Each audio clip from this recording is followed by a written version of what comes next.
than what we were expecting in some areas this morning. For sure, yes. But especially to our south, Raton Pass right now, southbound lanes closed. Yeah. Are they getting kind of the brunt of it right now? Oh, yeah, and that was expected to get the brunt of it this whole time. They need it. Our southernmost counties really need the moisture.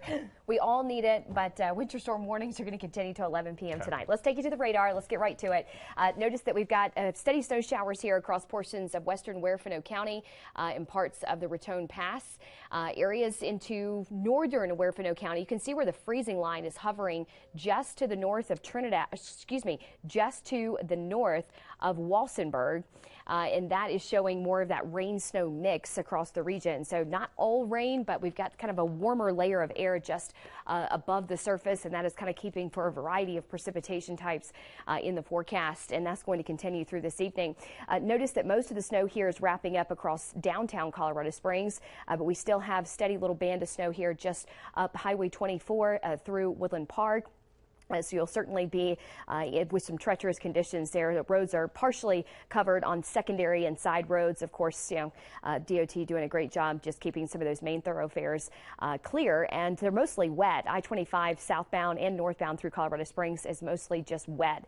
Temperatures are above freezing in Colorado Springs right now, so a lot of thawing is happening. It was a very wet snow, was not a lot of cold air with this system, so it did stack up pretty quickly late last night due to some evaporative cooling taking over, but you'll notice it is a pretty heavy snow there just around parts of La Veta. As you get off and exit there just west of Walsenburg, you run into a lot of snow. Let's take you to Monument. You can see where we're seeing a little bit of filtered sunshine, not much. Monument, a Community Banks of Colorado camera kind of showing you this shot. You can see where some of those secondary roads are just very wet across the region. Downtown Colorado Springs, this is 8th Street looking south. Opportunity Cheyenne Mountain is still socked in with a lot of cloud cover and some lingering snow. Temperatures in the middle to upper 30s. That's the data reported on the east side of Colorado Springs around the airport. North-northwest winds at about 11 miles per hour. Our snow showers, our rain showers really continue to clear out as we move through the duration of the afternoon. Most of the snow continues to really favor higher terrain areas before we really continue to clear out overnight tonight. So winter storm warnings will continue for Walsenburg, for Trinidad, for those areas until 11 p.m. tonight. Clouds will slowly decrease across the region. Any additional snowfall will be a trace close to an inch, and that's primarily west of I-25. Additional 3 to 4 inches around parts of Huerfano County and Custer County, closer to that 2 to 5 inch range. You can see those winter storm warnings continue until 11 p.m. this evening, with Trinidad and winter weather advisories continuing until late this evening as well. Going to be a beautiful start tomorrow morning. The winds are going to be a little breezy at times, but overall a pretty nice afternoon for Saturday. Just mostly sunny skies across the region. Tomorrow, highs back in the 40s across the area.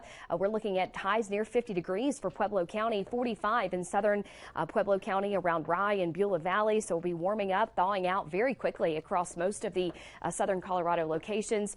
Notice your Colorado Springs 7-day forecast here. Temperatures in the 40s on Saturday, back in the middle 50s on Sunday, and then it's an above average week next week. We bounce back into the upper 50s to near 60 degrees next week, so it's certainly not going to feel like the first week of February, but I can tell you, enjoy it, because some of the forecast models are starting to show pretty active periods by the first weekend of February and into the first really second full week of February. So you can see that 10% chance showing up there on Friday and some cloud cover.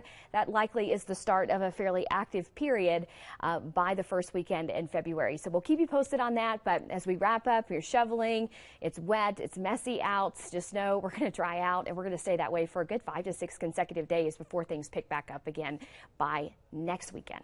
Back to you guys.